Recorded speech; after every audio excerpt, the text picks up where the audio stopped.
South Africa will know its fate on February 24th, 2023, as to whether or not the country will find itself on the Financial Action Task Force grey list. The country is currently under review by the international watchdog. Now, in October 2021, the FATF published an evaluation of South Africa's anti-money laundering measures, which found exceptions in the country's policies and efforts to combat money laundering and terrorist financing, highlighting areas where the financial system is highly susceptible to these crimes.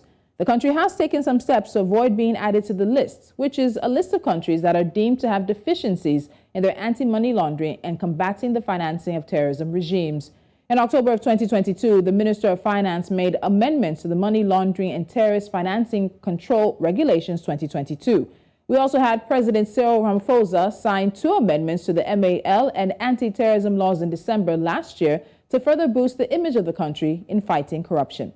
But the real question is whether these amendments are going to translate into actions being taken. And some argue that beyond that, more needs to be done to fully address the FATF's concerns and demonstrate the country's commitment to preventing financial crimes. Clive Ramathibela Smith, business and market analyst at Hectare Capital and Partners, joins me now to take a look at this. Clive, welcome again to Business Edge. Thank you for joining me.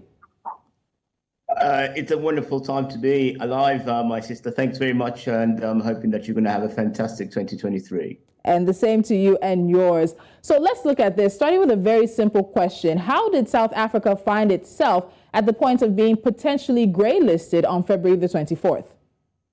Well, I don't know if it's the right question to ask, but I think everybody around the world knows what's happened over the last 9.5 years in this country, particularly when it comes to what's been called the stage or the state of the actual capture of state by the Gupta brothers and the Gupta businesses and the association of that business that rendered all South African state-owned companies really to be bankrupt or rather crumbling.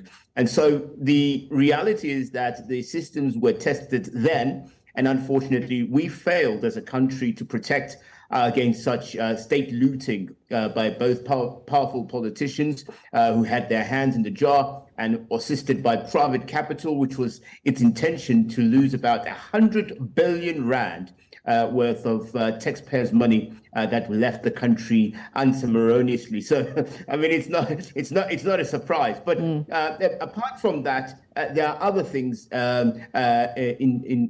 fundamentally in the structural financial controls in South Africa that have been lacking.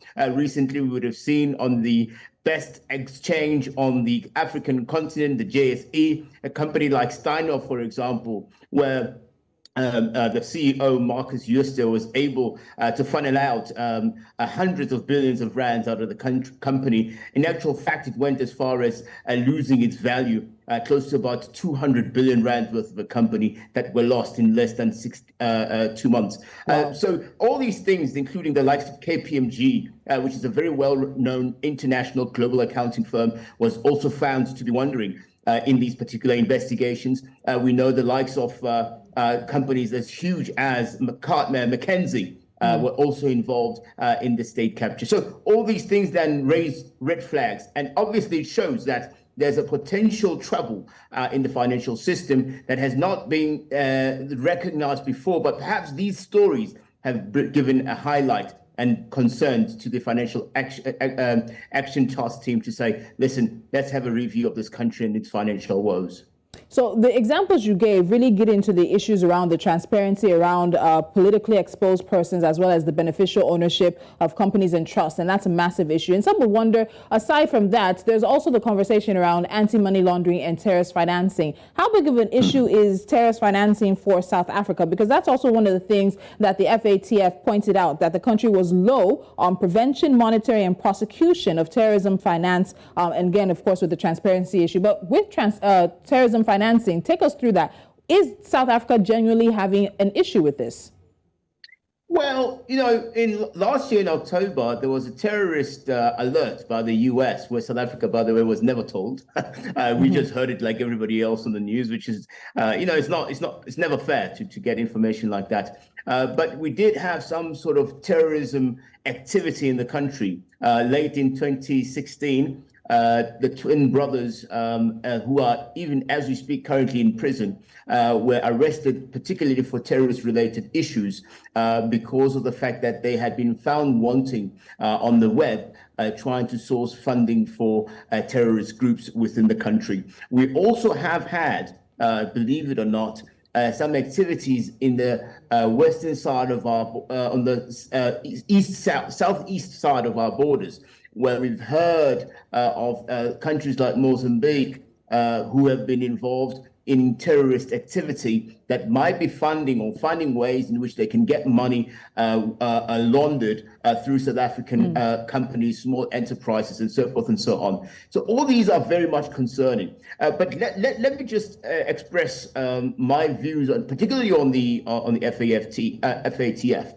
The structure and the way in which South Africa has been highlighted, for me, has been troublesome, because we're not saying that the financial systems are broken. We are saying that there's a manner, a trend that can seemingly be picked up by the locals here in terms of authorities to be able to highlight those. So I think sometimes the evaluation is a bit unfair. Yes, there's been activity, but certainly the structural reforms that have been put in place by National Treasury, by the Financial Office, by the Financial Sector Board as well, has been really strong and been able to pick up on those things, despite the fact that obviously when there's leakage, everybody just cries foul. But intentionally, there has been activities that have been curbed by the local authorities. And this is a good place for me to ask you about President Ramaphosa signing 2 amendments to the anti-money laundering and anti-terrorism laws in December last year. And as you said, there's been actions in place and there's been movement. So do you think that just could be enough for us to not see South Africa making its way onto that gray list, probably joining other African countries like Burkina Faso, the Democratic Republic of Congo, Mali, Morocco, and some 5 others on February the 24th? I think you remember the issue with Pakistan, which was red flagged as well and was grey listed some years ago, and how the task force was able to assist them to move from grey back into a safe haven. The terrorist attacks, particularly when it comes to money laundering or terrorist financing, those countries that you mentioned have been peak activity because of the fact that other countries similarly have been helped by the task force to get out of that pit hole, and there have been aggressive ways in which the US, the EU, have been able to penetrate and find things of wrongdoing in those particular countries. Now, South Africa is unique. And why do I say that? It's unique in this following sense. It's because where we sit is not that there's activity that can be that is taking place on a large scale, but the small activities that have been able to be picked up or highlighted could create a problem going into the future for South Africa's second biggest industrial economy. Why? Because it is the center of attraction. It is where Africa or the world comes to penetrate Africa. So if there's a loophole there, it needs to be closed very quickly. And unfortunately,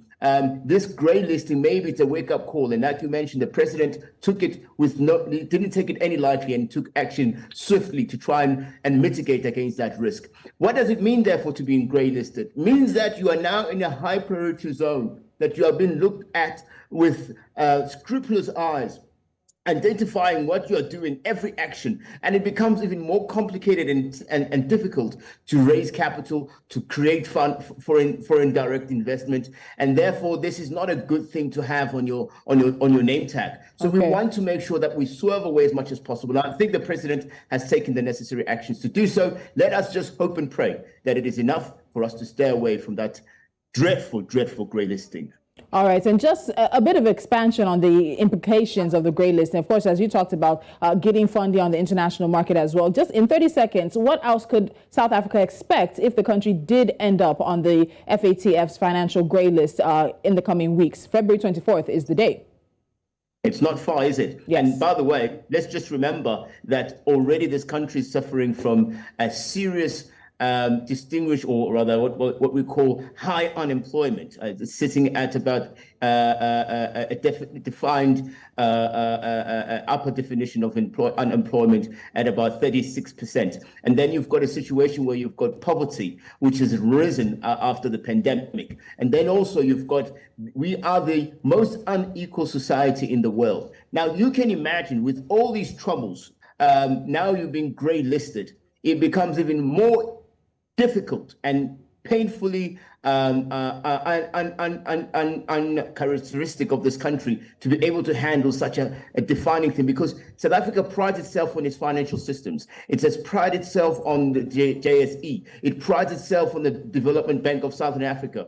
And now, if you have this tag given to you, exactly this crown, and it's no crown to be proud of. No. But yes, if it does come through, it just adds to the woes of the country and makes it even more difficult to have a more prospective GDP outlook for the country for 2023.